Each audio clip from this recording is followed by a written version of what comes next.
Our top focus tonight, the latest coming in from West Asia, a major escalation and what seems to be a sudden softening in the tense standoff between the US and Iran has kept the world on edge as an American aircraft carrier strike group has entered the region. Let's just break down for you what's really happening. First, the military backdrop.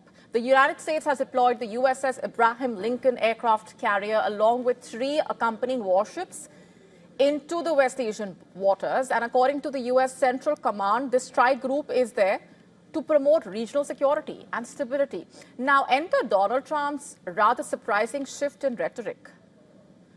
Just days ago, Trump was threatening military strikes against Iran, citing the violent crackdown on protesters as the prime reason.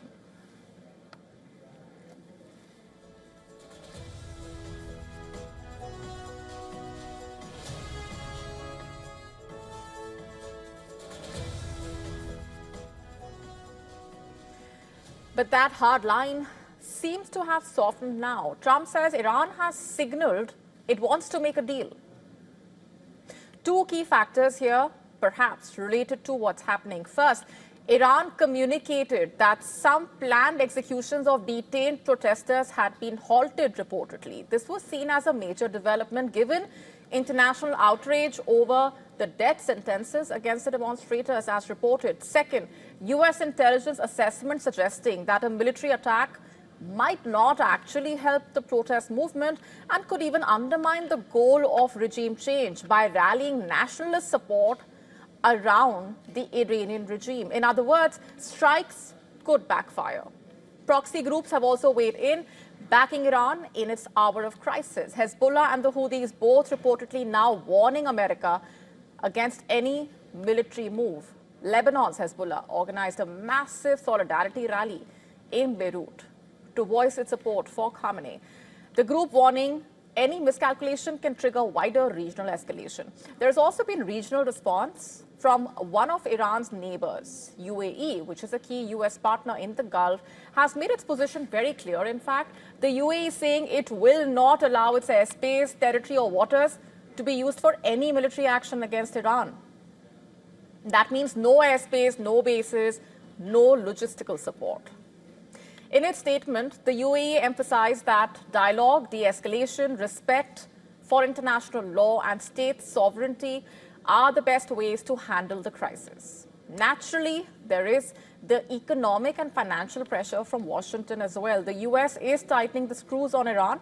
The U.S. State Department, in fact, is offering up to $15 million for information leading to individuals or entities involved in illegal Iranian oil sales. And their target is the Islamic Revolutionary Guard Corps, IRGC, reportedly. Washington says the IRGC funds what it calls terrorist activities through sanctioned oil sales, smuggling and illegal financial networks. And at the heart of the latest crisis between the two sides is the protests in Iran that started out in late December, sparked by rampant inflation, economic pain, very quickly spiraling into a mass movement on the ground against the regime. Rights groups accuse the Iranian security forces of shooting directly at protesters and doing so under the cover of internet shutdowns, making it hard for the world to see what was happening. The crackdown has drawn sharp international condemnation, especially from Washington. But then why is Trump all the way out to isolate Iran from all fronts? Trump's history with Iran, of course, is the answer here. In June 2025, remember, Trump ordered strikes on 3 Iranian nuclear facilities during a 12-day war between Iran and Israel. And this was part of a long-standing hardline approach. And during his first term, Trump withdrew U.S. from the Iran nuclear deal, an agreement brokered under President Barack Obama that basically offered Iran sanctions relief in exchange for nuclear inspections. And that decision and the later military action sparked backlash, not just from Democrats, but also from some members of his own Republican Party. But then where does all of this leave us tonight? The carrier group in West Asia, Iran, under intense economic and political pressure. Regional allies calling for de-escalation. Trump talking tough, but then also leaving the door open for a deal. So is the edge of a wider conflict? Is that what's happening, or is this the beginning of a truce?